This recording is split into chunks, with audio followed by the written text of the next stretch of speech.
Good afternoon viewers, ప్రేక్షకులు నమస్కారం. ఇవాళ పాఠంలోనికి స్వాగతం. ఇవాళ నేను ఇంగ్లీష్ భాష మాట్లాడేటప్పుడు లేక రాసేటప్పుడు జరిగే కొన్ని ఆ, తప్పుల గురించి మాట్లాడదాం అనుకుంటున్నాను. కామన్ ఎర్రర్స్ అంటారు వీటిని. Common errors the use of English. Okay.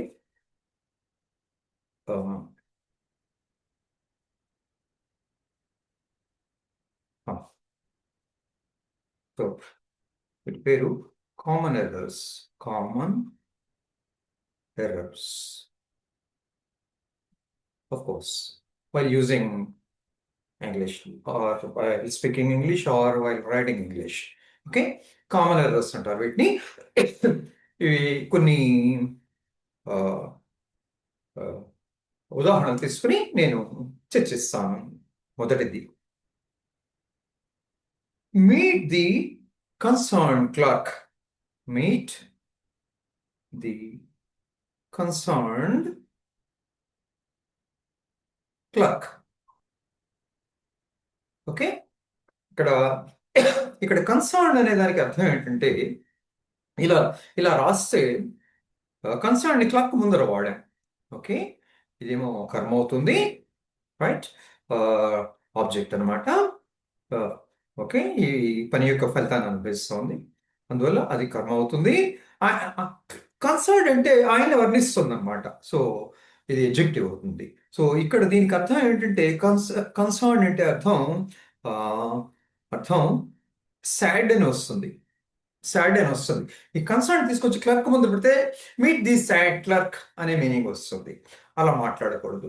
మన ఉద్దేశం ఏంటంటే, ఏదో మనకి శాలరీలో విషయంలో ఒక అనుమానం వచ్చింది, ఆ అనుమానం నివృత్తి కావాలి అంటే శాలరీస్ చూసే ఒక మన మనం పనిచేసే ఆఫీస్లో శాలరీస్ చూసే వ్యక్తిని కలవాలి, క్లర్క్ని కలవాలి, గుమస్తాని కలవాలి. అంటే అది ఏం చెప్పాలంటే, మీట్ ది క్లర్క్ కన్సర్న్డ్ అనాలి. Okay. Meet the clerk concerned అనాలి. కన్సర్న్. ఓకే. ఈ కన్సర్న్డ్ క్లర్క్ తర్వాత ఉండాలి. మీట్ ది క్లర్క్ కన్సర్న్డ్, ఇది కరెక్ట్ అనమాట. ఓకే. ఇది తప్పు, ఇలా అనకూడదు, right? Meet the clerk concerned అంటే, for example, the clerk looking after salaries అనమాట. ది క్లర్క్ కన్సర్నింగ్ దీనికి అర్థం ఏంటంటే concerning salaries. Okay. Or concerning fire services, or concerning health care, or concerning insurance, అలా అనమాట. ఇక్కడ ఇది మీట్ ది క్లర్క్ కన్సర్న్డ్ అంటే మనకు కావాల్సిన విషయానికి సంబంధించినటువంటి క్లర్క్ అనమాట. మనకి మనం ఏ విషయం మాట్లాడదాం అనుకుంటున్నామో, ఏ విషయంలో కలుద్దాం అనుకుంటున్నామో, ఆ, మన సమస్యని అనుకుంటామో దానికి సంబంధించినటువంటి గుమాస్తాని కలవాలన్నమాట. సో ఆ విధంగా మీట్ ది క్లర్క్ కన్సర్న్ అనాలి. ఓకే. ఇది correct. Meet the concern clerk అనకూడదు. అంటే అర్థం మీట్ ది సాడ్ క్లర్క్ విచారంగా ఉన్నట్టు అర్థం వస్తుంది. ఇలా అంటే ఈ కన్సర్న్ అంటే అది ఇక్కడ అర్థం సాడ్ క్లర్క్, అది క్లర్క్ ఈజ్ సాడ్ అని అర్థం వస్తుంది. సో ఇలా వాడకూడదు. ఓకే. మళ్ళా ఈ ఇంచుమించు ఇక్కడ ఈ కన్సర్న్ అనేటువంటిది అంటే ప్యాసివ్ వాయిస్, ఒక రకమైన ప్యాసివ్ వాయిస్. ఓకే. వజ్జు బయలు ఉండవు, కానీ ఒక రకమైన ప్యాసివ్ వాయిస్ లాంటిదన్నమాట. ఓకే. సో కన్సర్న్ మరో విధంగా కూడా వాడచ్చు. అది అది చెప్తాను. అదేంటంటే, I am concern, a father is concerned, a father, a father, a father, a father is concerned about his child, about his child's future, or about his child. Okay. uh, about his child's future అని కూడా అనొచ్చు. Okay. a father is concerned about his child అంటే ఒక ఎవరు అంటే అందరి తండ్రులకి వర్తిస్తుంది అన్నమాట. ఇది జనరల్ నౌన్ అంటారు దీన్ని. ఏం కామన్ నౌన్ అని కూడా అనొచ్చు. ఏ ఫాదర్ అంటే ఏ తండ్రికైనా వర్తిస్తుంది అనమాట. ఆ, ఒక తండ్రి తన బిడ్డ గురించి ఆ బాధపడుతూ ఉంటాడు. ఏ కన్సర్న్ అంటే వీళ్ళు ఎలా వృద్ధిలోకి వస్తారు, చదువుతుందా లేదా, ఉద్యోగాలు వస్తాయి లేదా, ఏం ఎలా బతుకుతారు అలా ఆలోచించడం. ఓకే, అలాగే వాళ్ళ యొక్క భవిష్యత్తు గురించి ఆలోచించడానికి కూడా ఆ భవిష్యత్ గురించి, ఆ, తన తన బిడ్డ యొక్క భవిష్యత్తు గురించి మదన పడ్డాన్ని ఇట్లా వ్యక్తీకరిస్తారు. ఓకే, ఇట్లా రాస్తారు. A father is concern about his child's future. A father is concern about his child's examination. A father is concern about his child's performance in a particular examination. అట్లా అన్నమాట, అలా వస్తుంది. ఇక్కడ ఇది ప్యాసివ్ వాయిస్. ఓకే, ఇదేమో కర్త వచ్చింది, subject subject తర్వాత ఈజ్ వచ్చింది. ఏ ఫాదర్ ఈజ్. ఓకే, ఇది పాస్ట్ పార్టిసిపుల్ అన్నమాట. ఓకే, ఓకే, ఇది యా, ఇది ప్యాసివ్ వాయిస్ అన్నమాట. Okay, A father is concerned. Okay, అది సంగతి. ఇక్కడ బైలో ఉన్న ఇది ఒక రకం ప్యాసివ్ వాయిస్. ఓకే, తర్వాత రెండోది చూద్దాం. Yeah.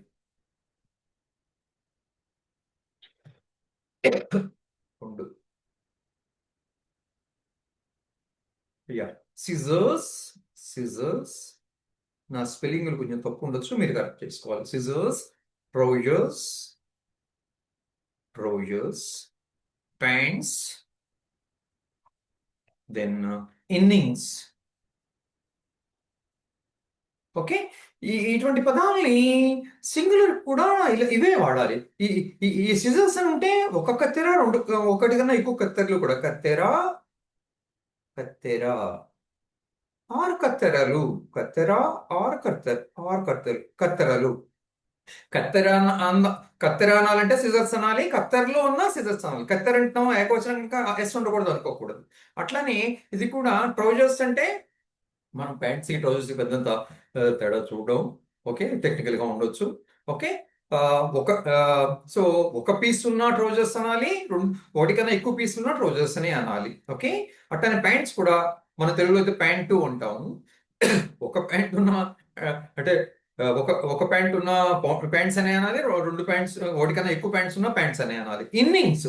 ఇక్కడ మనం ఇది చాలా చాలా మంది మనలో క్రికెట్ పిచ్ ఉంది కదా, మనం కామెంటేటర్స్ కూడా ఇన్నింగ్ అంటూ ఉంటారు. ఏకవచనం ఇన్నింగ్, ఇన్నింగ్ అంటారు. ఎ- ఇన్నింగ్ అంటారు. ఇది తప్పు. ఇన్నింగ్, ఇన్నింగ్, ఇది ఏకవచనం కాదు. ఇన్నింగ్స్ అంటే అది ఏకవచనము బహువచనం కూడా. ఓకే, ఏకవచనం బహువచనం కూడా. సింగులర్ నెంబరు ప్లూరల్ నెంబర్ కూడా బహువచనం. Okay, so so right. So ఒకటి కన్నా ఎక్కువ ఇన్నింగ్స్ ఉంటే ఇన్నింగ్స్ ప్లూరల్ అవుతుంది, ఇన్నింగ్స్ ఉంటుంది. ఒక ఇన్నింగ్ ఒక ఇన్నింగ్స్ అయినా అంటే ఒక టీమ్ మొత్తం అంతా ఆడుతుంది కదా, అది ఒక ఇన్నింగ్స్ అవుతుంది.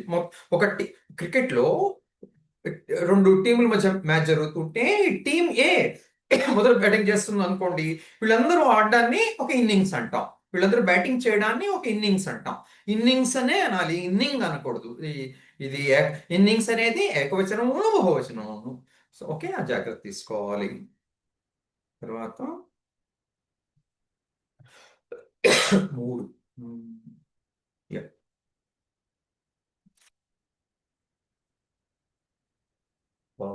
Glow, gloves. Yeah, glow, gloves. Okay, glove అంటే చేతికి వేసుకుంటాం కదా, అంటే సర్జరీలోను, తర్వాత ఇల్లు శుభ్రం చేసేప్పుడు అది గ్లోవ్ అంటాం. ఒక పీస్ అయితే గ్లోవ్ అంటాం, ఒకటి కన్నా ఎక్కువ అయితే గ్లోవ్స్ అంటాం. దీన్ని కొంతమంది గ్లోజెస్ అని వాడుతూ ఉంటారు. గ్లోజెస్, గ్లోజెస్ అని వాడుతూ ఉంటారు. ఓకే, ఆ, ఆ, ఇది గ్లోవ్స్ అనాలి. ఓకే, గ్లోవ్స్ ఏమో, ఇదేమో బహువచనం, ఇది బహువచనం, ఇదేమో ఏకవచనం. ఓకే, ఏకవచనం. Okay, right. సర్జికల్ గ్లోవ్స్ అంటే రెండు కానీ అంతకన్నా ఎక్కువగా ఉంటే surgical gloves. Pair of gloves జనరల్గా జతల్లో అమ్ముతారు. సో మనకి ఒక్కొక్కరికి రెండు చేతులు ఉన్నాయి కదా, రెండు చేతులకు వేసుకోవాలి కనుక పేర్స్ లో అమ్ముతారు, గ్లోవ్స్ అంటాం. ఒకటే ఆ గ్లోవ్స్ లో ఆ రెండిట్లోంచి ఒకటే వేసుకుంటే ఒకదాన్ని పిలవాలంటే గ్లోవ్ అన్నమాట. ఓకే. ఈ గ్లౌజెస్ అనేది ఇది ఇది ఇది ఇది కాదు. ఓకే. గ్లౌజెస్ అది ఇటువంటి వర్డ్ లేనట్లుంది ఇక్కడ. గ్లౌస్ కి సంబంధించి గ్లౌజెస్ అనేది వాడకూడదు. ఇది అసలు నాకు తెలిసి ఇటువంటి వర్డ్ లేదు. ఓకే. తర్వాత యా 4 4 ఈ పేజీ లెంగ్త్ అవుతుంది. మళ్ళీ కొత్త పేజ్ ఓపెన్ చేస్తాం.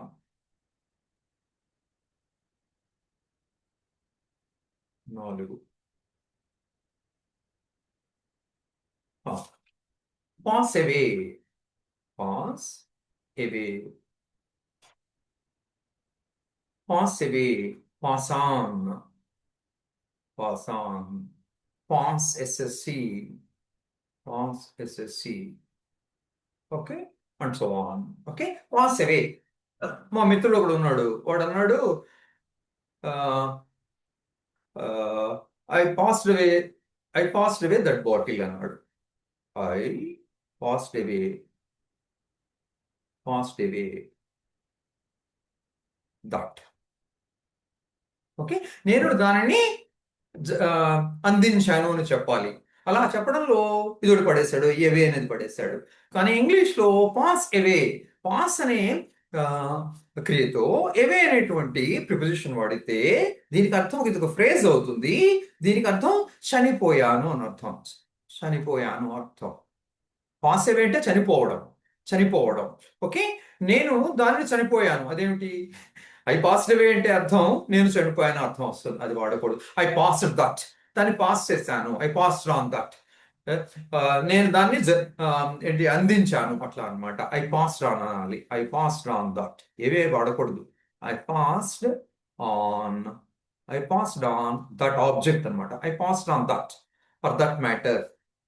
That object. Okay. That article అట్లా అనమాట. ఐ పాస్డ్ ఆన్ అంటే ఇక్కడ అర్థం పాస్ ఆన్ అంటే అందించుట, అందజేయుట అట్లా మీనింగ్ వస్తుంది అనమాట. ఓకే. పాస్తో ఏవే వాడితే చనిపోవడం అనే ఫ్రేజ్ అవుతుంది. అది జాగ్రత్తగా ఉండాలి. పాస్తో ఏవే వాడేయకూడదు. He passed away. He passed away. He passed అవే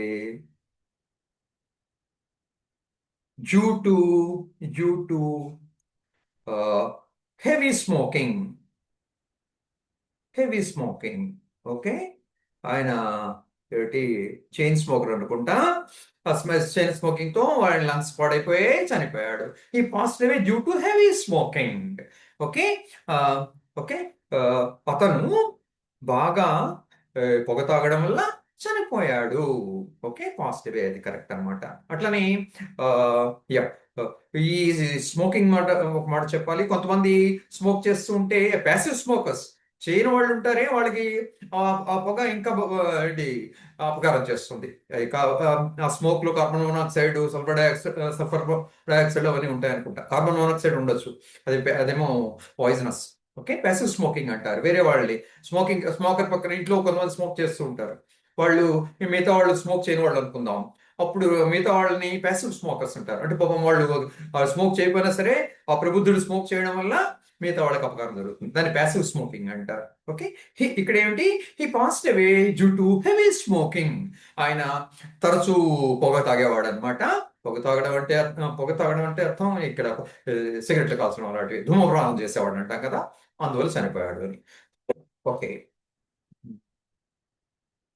కొంచెం ఎక్కువ చెప్పినట్లున్నాను. ఎక్సర్సైజ్ అయితే క్షమించాలి. ఓకే. 4 5 5 హియర్ హియర్ హియర్ వినడం. Hear. Listen to. Listen to. తర్వాత ఓవర్ హియర్. Overhear. తర్వాత hearsay. Hearsay. Okay. Hear అంటే ఏంటి? To receive sounds with ears. మామూలుగా చెవులతో వినడాన్ని హియర్ అంటారు. చెవులతోనే వింటాం కదా. దాన్ని మామూలుగా వినడాన్ని హియర్ అంటాం. అదే పాఠం చెప్పాడు వింటాం. ఉపాధ్యాయుడు పాఠం చెప్తుంటే విద్యార్థి వింటూ ఉంటాడు ఏకాగ్రతతో. దాన్ని లిసన్ టు అంటారు. లిసన్ అనేది వెర్బు, దాని తర్వాత ప్రొపోజిషన్ టు వాడాలి. లిసన్ తో ఎప్పుడు టు వాడాలి. దీన్ని హియరింగ్ విత్ కాన్సన్ట్రేషన్ అన్నమాట. హియరింగ్ హియరింగ్ విత్ కాన్సన్ట్రేషన్ అన్నమాట. ఏకాగ్రతతో వినడం. Hearing with concentration. ఓకే, ఏకాగ్రతతో వినడాన్ని ఏమంటారు?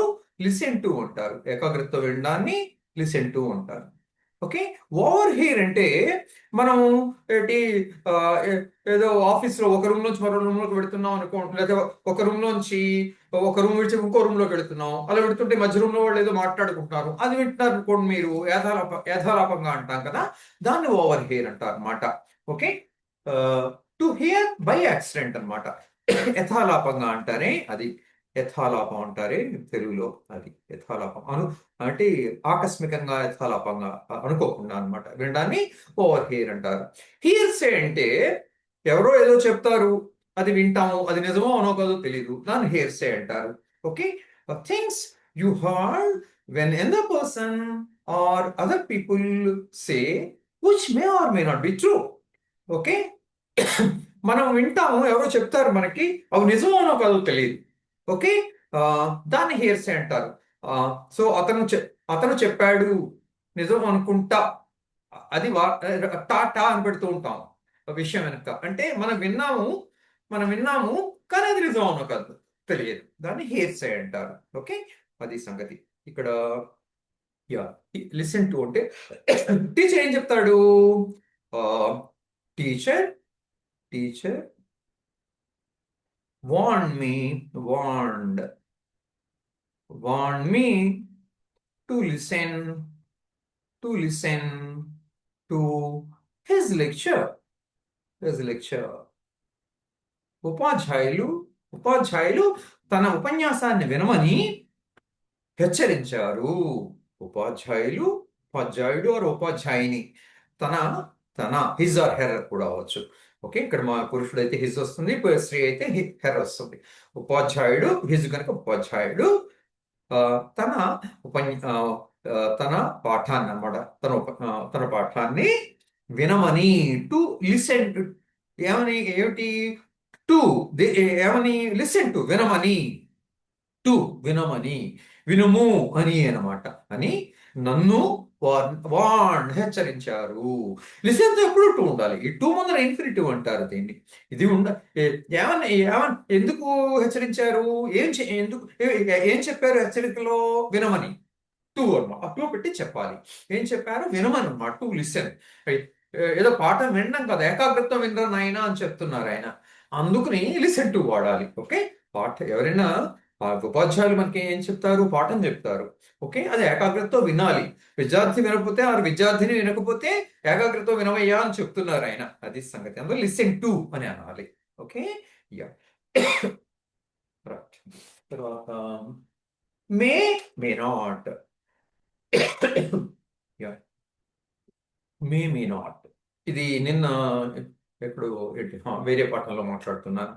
మే నాట్ అంటే నెల గురించి మాట్లాడట్లేదు నేను, వెర్బ్ మే అనేది బి ఫామ్, దాని గురించి మాట్లాడుతున్నాను. I may go out tomorrow అంటే అర్థం, నేను రేపు మే గో అవుట్, బయటికి వెళ్ళవచ్చు. ఇంగ్లీష్ లో మే అంటే అర్థం మే నాట్ అని కూడా. ఓకే, ఈ ఆంగ్లేయులు కొంచెం తిరకాసులో పడుతూ ఉంటారు. ఓకే, మన భాషలాగా స్పష్టత ఉండదు, అలాగే ఏమిటి సంస్కృతంలో కూడా స్పష్టత ఉండదు. I may go out tomorrow, నేను రేపు బయటికి వెళ్ళవచ్చు అంటే వెళ్ళకపోను వచ్చుకున్నాడు అని కూడా అర్థం. మే అని వాడితే వాడు ఐ మే నాట్ గో అని కూడా అర్థం. వెళితే వెళ్ళొచ్చు, లేకపోతే లేదు అని అర్థం వస్తుంది అనమాట. ఓకే, ఇక ఐ మే గో అంటే అని చెప్తూ ఉంటే ఎవరైనా హీ మే నాట్ గో అని కూడా అవ్వచ్చు అనమాట. ఒక టిపికల్ ఫేర్ ఎగ్జాంపుల్ ఏంటంటే, it may rain today, it may rain this evening. Okay, ఈ సాయంత్రం వర్షం పడవచ్చు, పడకపోనవచ్చు. మే అని వాడారు అనుకోండి, ఈ పడవచ్చు పడకపోనవచ్చు. ఇది ఏమిటి ఈ వాతావరణం హెచ్చరికలు చేసేవాడు బాబు పనికొస్తుంది. మే పడితే పడితే వాడి గొప్ప వాడు అన్నందుకు. అంటే ఈ శ్రోత ఏమో పడుతుంది అనుకున్నాడు అనుకోండి, పడింది అనుకోండి వర్షం, అప్పుడు చెప్పిన వాడి గొప్ప అనమాట. ఇట్ మే రెయిన్ అన్నవాడి గొప్ప. ఓకే, అది పడలేదు అనుకోండి వర్షం, అప్పుడు ఆ చెప్పిన వాడు మే అంటే మే నాట్ కూడా రాబాయ్ అని అనొచ్చు. సో ఈ ఈ ఈ మేని ఏ విధంగానే వక్రీకరించు, అదే రాజకీయ నాయకులు బాగా పనికొస్తుంది అనమాట ఈ మే. Okay, cat on the wall కి. ఓకే, గోడ మీద పిల్లికి పనికొస్తుంది అనమాట మే యొక్క ఉపయోగం బాగా. ఓకే, తర్వాత తర్వాత చూద్దాం. తర్వాత పేజ్లోకి వెళ్తే ఈ పేజ్ మరీ లెంగ్త్ అవుతోంది. తర్వాత పేజ్లోకి వెళ్దాం.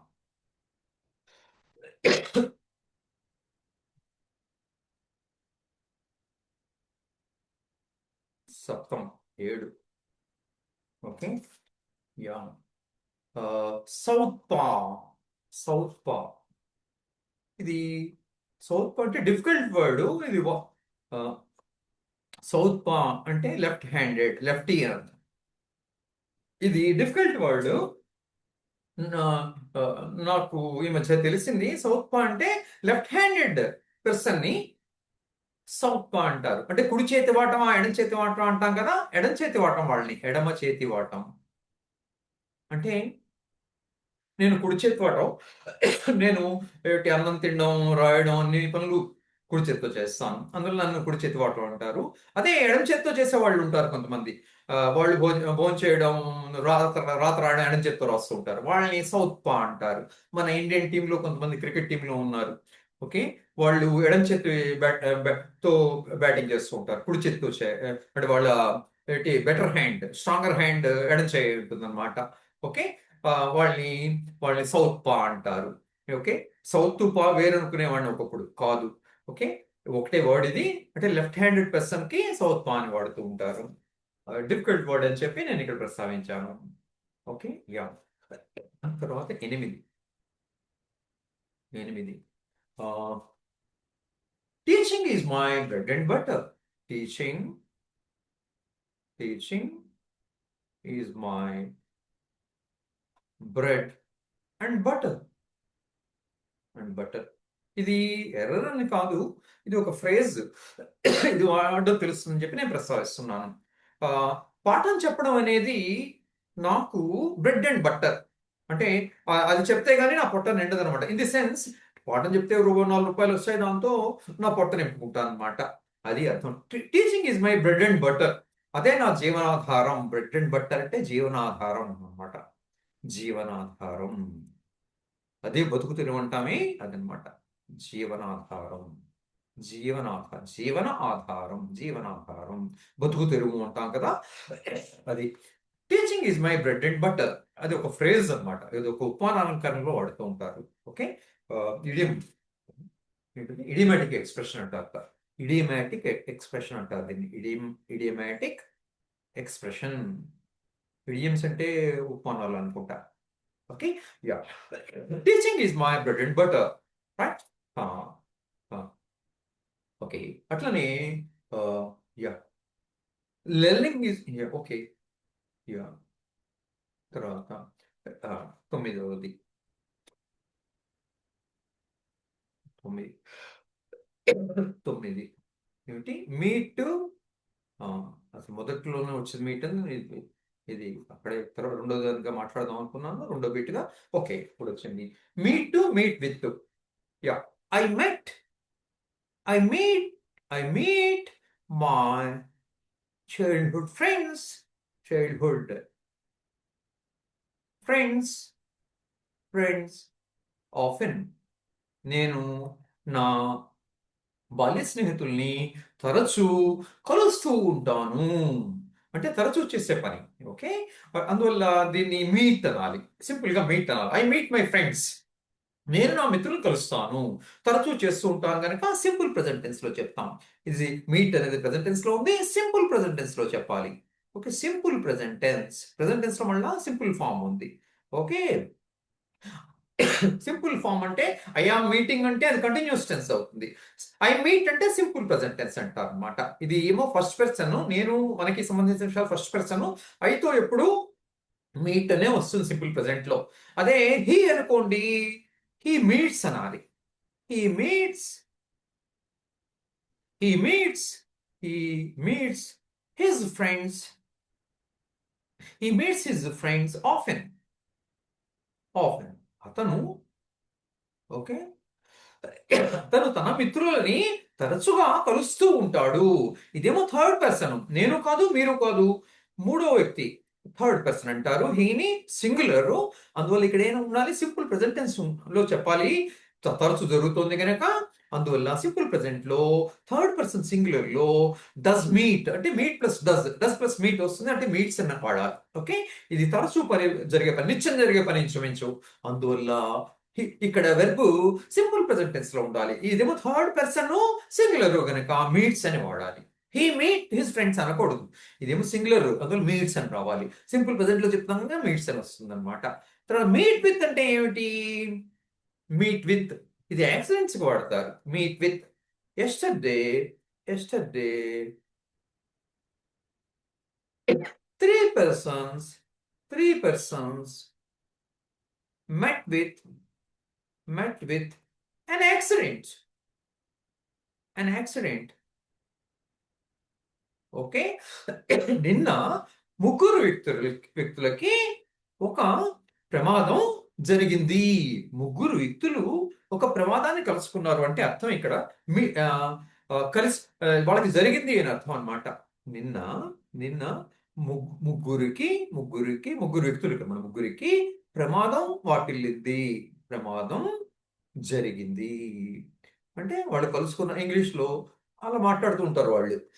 ఏమిటి, వాళ్ళు ప్రమాదాన్ని కలుసుకున్నారు, ప్రమాదం ఓకే మీట్ విత్ అని వాడతారు. మీట్ విత్ అంటే ప్రమాదాలని, ఈ meet three persons met an accident అన్నారు. యాక్సిడెంట్ అయితే అనుకోకుండా జరుగుతాయి కదా యాక్సిడెంట్లు. యాక్సిడెంట్ అంటే అనుకోకుండా జరిగినది, అందువల్ల మీట్ తో విత్ అనే ప్రిపోజిషన్ వాడాలి. దీన్ని యాక్సిడెంట్ సందర్భంలో వాడతారు. Three persons met with an accident, I met with an accident. Okay, so and so met with a fire accident. Okay, అట్లా అన్నమాట. మీట్ విత్ అంటే దాని ప్రమాదకర పరిస్థితుల్లోనే వాడతారు. ప్రమాదాలు జరిగినప్పుడే మీట్ తో విత్ వాడతారు. అంతేగాని I met with my friend అనకూడదు. Okay, I met with my friend often అనకూడదు. ఓకే, నేను నా మిత్రుడిని తరచూ కలుస్తూ ఉంటాను అనకూడదు. Okay, I meet my friend often అనాలి. ఓకే, సో మీట్ విత్ అంటే అర్థం ఇది ఒక ఫ్రేజ్ అవుతుంది. దీనికి అర్థం ప్రమాదాన్ని కలవడం. ఓకే, ప్రమాదాన్ని ప్రమాదాన్ని ప్రమాదాన్ని ప్రమాదాన్ని ప్రమాదంలో చిక్కుకోవడం అనమాట. ప్రమాదంలో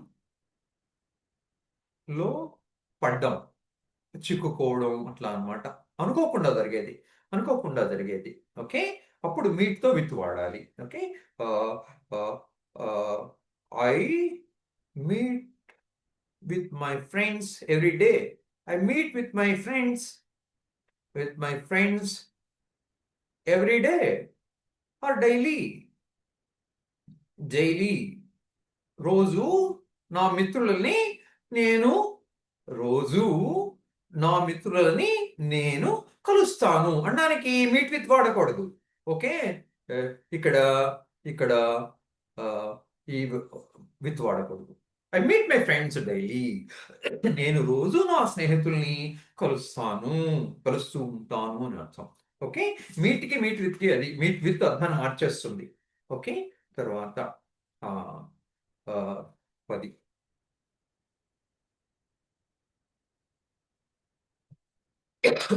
10 time and tide wait for none. ఈ చాట్ జీపీటీ తల్లి దీన్ని కరెక్ట్ చేస్తుంది. Time and tide wait for none, time and tide wait for none, wait for none. Okay, కాలమును కెరటమును ఇవి ఎవరి గురించి వేచి ఉండవు. ఓకే, అంటే కాలాన్ని వృధా చేయకూడదని అర్థం. అట్లానే సముద్రంలో కెరటాలు వాటి మానాన ఉంటాయని అర్థం. వాటి మానం అంటే ప్రకృతి తన మానాన్ని తను ఉంటుంది, మనం పట్టించుకోదు ప్రకృతి. ఓకే, మనం దానికి విపత్తులు కలిగిస్తే విజృంభిస్తుంది.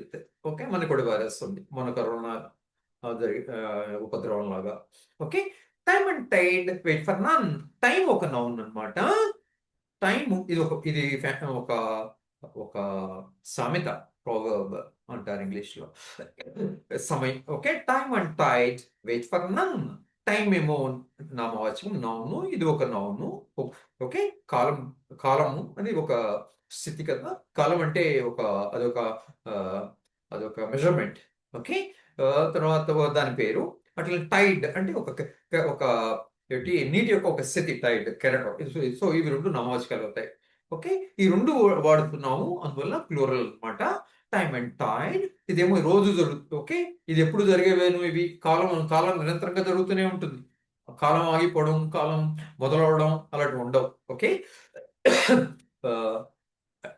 So so the simple present tense లో చెప్పాలి.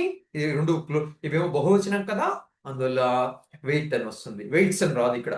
ఇవి ఏమో మీరు కాదు, నేను కాదు, థర్డ్ పర్సన్, ప్లూరల్. అందువల్ల వెయిట్ వాడాలి. ప్లూరల్ కదా, వెయిట్ వాడాలి. ఓకే. వెయిట్స్ అని వాడకూడదు. థర్డ్ పర్సన్ అయినా వెయిట్స్ అని వాడకూడదు. సింగులర్ అయితే వెయిట్స్ వాడతాం. ప్లూరల్ కనుక వెయిట్ అనే వస్తుంది. ఫర్ నన్, ఎవడి గురించి, ఎవడి గురించి, ఎవని గురించి, అవి వేచి ఉండవు. ఓకే. నిరంతరం జరుగుతూ ఉంటాయి. ఓకే. తర్వాత 11.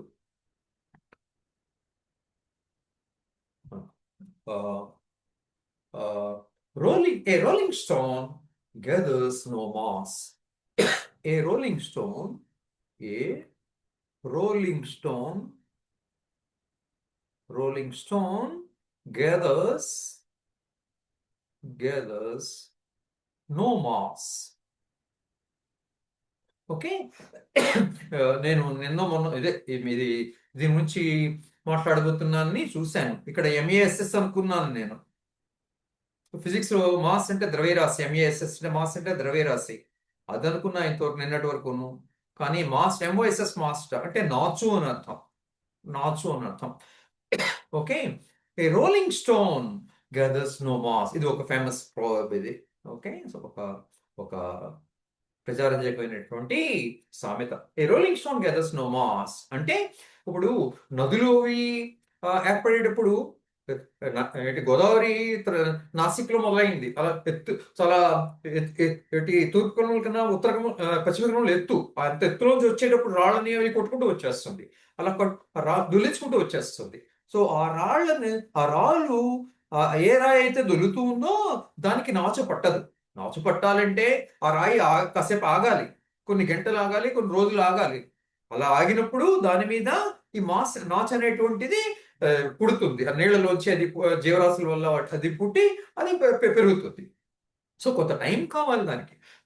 మాసు, ఈ నాచు అది పుట్టి పెరగాలి అంటే కొంత సమయం కావాలి. ఇలా దొలుతూ ఉన్న రాయికి అది నిలకడే ఉండదు. నిలకడగా కొంత సమయం ఉంటే అప్పుడు దానికి నాచు పట్టడం అది జరుగుతుంది. సో నిలకడ లేని వాళ్ళని మనం వాళ్ళ గురించి మాట్లాడేటప్పుడు ఇది చెప్తూ ఉంటాం.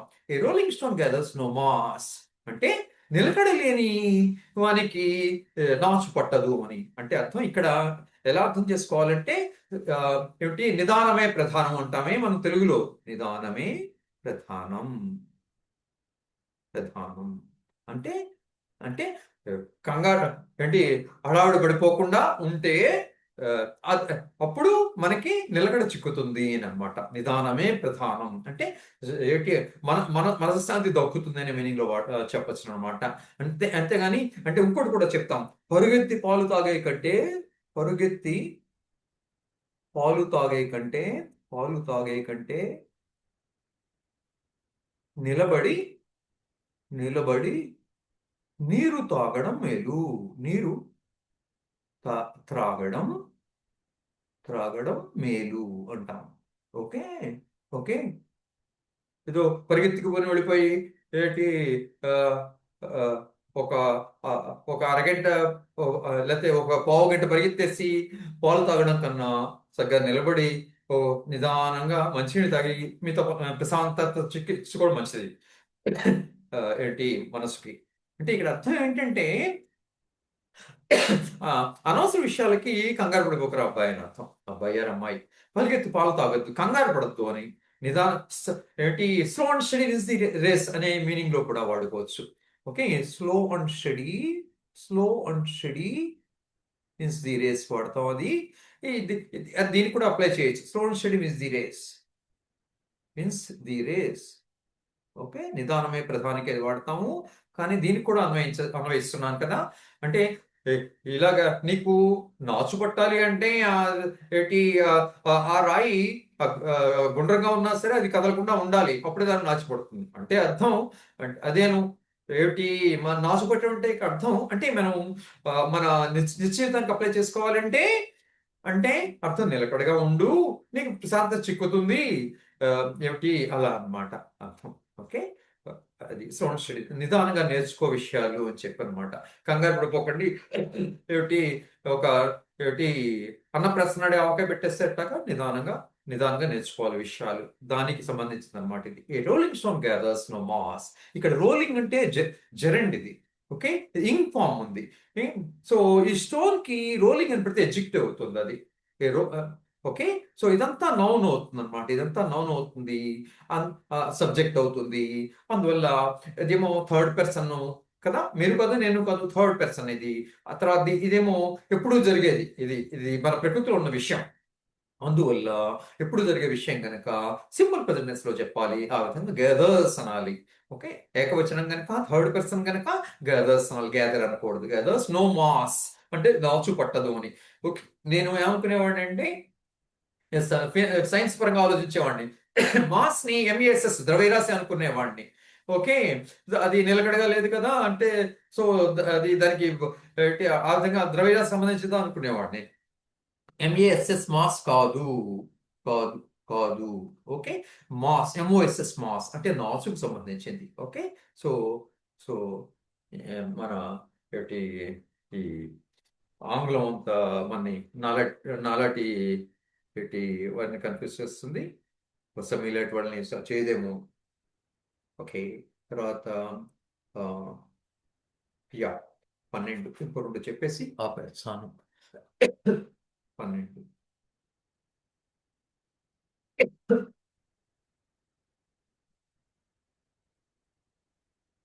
ఆ, యా. ఇదేంటంటే 12 13 దగ్గర ఆపేస్తా. అమెరికన్స్కి ఇష్టమైన నెంబర్ 13. ఆ, 12 ఏంటంటే those who live in the glass houses should not throw stones. Those who live in glass houses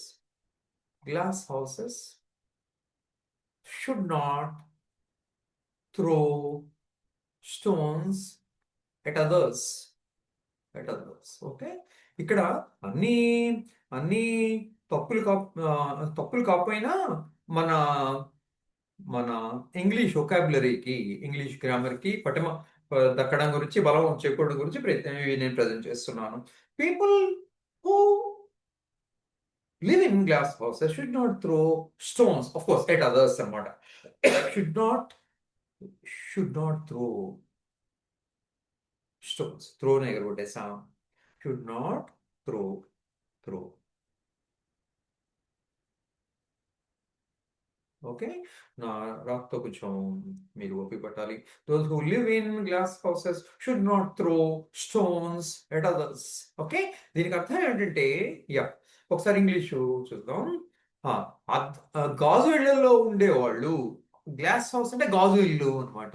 గాజు ఇళ్లలో ఉండేవాళ్ళు, గాజు ఇళ్లలో నివసించే వాళ్ళు ఎవరైతే ఉంటారో వాళ్ళు should not throw stones at others. వేరే వాళ్ళ పైన రాళ్ళని విసరకూడదు. షుడ్ నాట్ త్రో విసరకూడదు అంటే అర్థం వాళ్ళు గాజు ఇంట్లో ఉన్నారు, లోపల నుంచి బయట అదర్స్ అంటే ఇంటి బయట ఉన్న వాళ్ళ మీద. సో రాయి విసిరితే వాళ్ళ ఇల్లు బదులవుతుంది, వాళ్ళ గాజు కూడా అది బదులైపోతుంది. అంటే అర్థం తప్పులైన వారు వేరే వాళ్ళ తప్పుల్ని ఎంచకూడదు అని అర్థం. మనలో తప్పులు పెట్టుకుని వేరే వాళ్ళని ఎంచకూడదు అని అర్థం. ఆ సందర్భంలో ఇది వాడతారు. Those who live in glass houses should not throw stones at others of course. Okay, తర్వాత yeah 13 courier. Courier courier item గురించి. Yeah, I am collected. Okay, I collected or I have collected. I have collected. Yeah. So ఎవరో చెప్పారు నాకు, ఎవరో message పెట్టారు. వాళ్ళు ఏంటి, ఏదో మనకు ఏదో ఎవరో మన నైబర్ ఎవరో మెసేజ్ పెట్టారు. కొరియర్ వచ్చింది, కొరియర్ వాడు మీ గురించి అడుగుతున్నాడు, కలెక్ట్ చేసుకోండి అని. దానికి నేను రిప్లై ఐ యామ్ కలెక్టెడ్ అన్నారు అనుకోండి, దానికి అర్థం అంటే నేను నేను ఆ, నేను సంగ్రహింపబడ్డాను అని అర్థం. ఐ యామ్ కలెక్టెడ్ అంటే నేను కలెక్ట్ చేయబడ్డాను అని అర్థం. దీనికి అర్థం ఏమిటి? దీనికి అర్థం ఆ, దీనికి అర్థం నేను నేను సేకరింపబడ్డాను, సేకరింపబడ్డాను అని. ఓకే, ప్యాసివ్ వాయిస్ అన్నమాట. I'm I'm collected, past participle ఇది. ఓకే, నేను సేకరింపబడి ఉన్నాను. ఇది ప్యాసివ్ వాయిస్ అన్నమాట. Passive voice. దీనికి అర్థం ఏమిటి? నేను సేకరింపబడ్డాను అని. నేను సేకరింపబడలేదు, నేను సేకరించాను అని చెప్పాలి. అంటే I collected that item. Courier వాడు వచ్చాడు, ఏదో ఐటమ్ తెచ్చాడు, ఆ ఐటమ్ నేను తీసుకోవాలి. అంటే నేను ఆ వస్తువుని సేకరించాలి, తీసుకోవాలి. దానికి ఏం చెప్పాలి? I collected. ఏంటి, నేను సేకరించాను అని చెప్పడం, లేదా ఇప్పుడే చెప్పాలంటే ప్రజెంట్ పర్ఫెక్ట్ టెన్స్ లో చెప్తాం. ఐ హావ్ కలెక్టెడ్ అని చెప్తాం అనమాట. నేను ఇప్పుడే సేకరించాను అని అర్థం. ఇదేమిటి? ఇది ప్రెసెంట్ పర్ఫెక్ట్ టెన్స్. ఇది ఐ హావ్ కలెక్టెడ్ అంటే ప్రెసెంట్ పర్ఫెక్ట్. ప్రెసెంట్ పర్ఫెక్ట్ అనాలి, పర్ఫెక్ట్. ఓకే, ఇది ప్రెసెంట్ పర్ఫెక్ట్ టెన్స్ అనమాట. నేను ఇప్పుడే కలెక్ట్ చేసుకున్నాను. I have collected just now. నేను ఇప్పుడే కలెక్ట్ చేసుకున్నాను. దాన్ని ప్రెసెంట్ పర్ఫెక్ట్ లో చెప్తాం. ఐ హావ్ కలెక్టెడ్ నేను సేకరించుకున్నాను అని అర్థం. అంతేగాని ఐ ఆమ్ కలెక్టెడ్ అనకూడదు. ఐ ఆమ్ కలెక్టెడ్ అనకూడదు. ఇది అంటే నేను ఏంటి, ఆ వ్యక్తి సేకరించబడ్డాడు అని మీనింగ్ వచ్చేస్తుంది. ఓకే, అదే మీరు ఏదైనా ఆ, ఏంటి ఏదో సమావేశానికి, ఏదో పెళ్లికి వెళ్ళారు. పెళ్లికి వెళితే అక్కడ మిమ్మల్ని చక్కగా రిసీవ్ చేసుకున్నారు. అది ఎట్లా చెప్పాలి? I am received. I am received at yesterday's wedding warmly. అంటే విత్ వామ్త్ అన్నమాట. ఓకే, నన్ను నిన్న అంటున్నాను కదా, నిన్న అంటున్నాను, నేను ఎస్టర్డే అంటున్నాను, అందువల్ల వాస్ వాడతా. Okay, so I was received at yesterday's wedding warmly. నన్ను నిన్నటి వివాహంలో ప్రేమతో ఏమిటి వాళ్ళు రిసీవ్ చేసుకున్నారు అంటే పలకరించారు. ఓకే, ఓకే, వాళ్ళు ఏమిటి ఆతిథ్యం ఇచ్చారు అని అనమాట. రిసీవ్ చేసుకున్నట్టు ఆతిథ్యం ఇచ్చారు అనే మీనింగ్ లో వాడతాం. I was received at yesterday's wedding warmly. నన్ను నిన్నటి వివాహంలో ప్రేమతో ఏమిటి ఆతిథ్యం ఇచ్చారు, నన్ను రిసీవ్ చేసుకున్నారు అని వాడతాం. ఇదేమో ప్యాసివ్ వాయిస్ అనమాట. ఐ వాజ్ రిసీవ్డ్, ఇదేమో పాస్ట్ పార్టిసిపుల్. ఇది నన్ను రిసీవ్ చేసుకున్నారు అని. ఎక్కడ నిన్నటి వెడ్డింగ్ వామ్లీ అంటే ఏమిటి? ప్రేమతో అని. ఈ రిసీవ్ చేసుకునే దాన్ని వర్ణిస్తోంది. అందువల్ల ఇది యాడ్వర్బ్ అవుతుంది. ఏమవుతుంది? యాడ్వర్బ్ అవుతుంది. క్రియా విశేషణం అవుతుంది. క్రియా విశేషణం యాడ్వర్బ్ అవుతుంది అనమాట. ఐ వాజ్ రిసీవ్డ్ ఇదంతా ప్యాసివ్ వాయిస్ అవుతుంది. ఇది ప్యాసివ్ వాయిస్ అవుతుంది. I was received passive voice అవుతుంది. ఓకే, సో సో ఈ అమెరికన్ సిస్టమ్ అయిన ఈ 13వ సంఖ్యతో నేను ఆపేస్తాను ఇవాళ. ఓకే, సో ఓకే, సో మళ్ళా తర్వాత లెక్చర్లో కలుసుకుందాము. నా తాపత్రయం ఏమిటంటే ఈ ఇటువంటి ఈ కామన్ ఎర్రర్స్, ఇంగ్లీష్ భాష మనం ప్రావీణ్యం పొందడంలో ఈ కామన్ ఎర్రర్స్ మన లేకపోతే మన ప్రావీణ్యం పెరుగుతుందని నా నమ్మకం. అందువల్ల నేను ఇవి ప్రస్తావిస్తున్నాను. సో ఇది మీకు అందరికీ ఉపయోగపడుతుందని నమ్ముతున్నాను. సో మీ యొక్క అమూల్యమైన అభిప్రాయాన్ని, స్పందనని, సమీక్షని, విమర్శని కామెంట్ బాక్స్లో తెలియచేయండి. Please like, share and subscribe. మీ స్పందన నాకు ప్రోద్బలాన్ని ఇస్తుంది. Okay, like in a way it's my oxygen. Your right? And teaching is my oxygen. Teaching is oxygen for me. Okay, నాకు ఆక్సిజన్ లాంటిది. It's like oxygen for me. Teaching is like oxygen for me. నాకు ఆమ్లజన్ లాంటిది బోధన. So ఆ విధంగా మీ యొక్క ప్రోద్బలం నాకు సంతోషాన్ని ఇస్తుంది. Okay, I wish you all the best. ఒకటి 2 రోజుల్లో నేను ఆ జేవి రమణయ్య గ్రామర్ పుస్తకం నుంచి కానీ, ఎన్డివి ప్రసాదరావు గారి పుస్తకం నుంచి కానీ ఏమిటి గ్రామర్ని చాప్టర్ 1 నుంచి మొదలు పెడతాను. ఓకే, దాంతో లైక్ అలా కొన్ని చాప్టర్లు చేస్తే మీ అంతట మీరు స్వాధ్యాయంలోకి వెళ్ళిపోవచ్చు. Okay, so I think our transaction, this so-called educational transaction, okay, definitely helps you and me. Okay, God bless you all. Goodbye.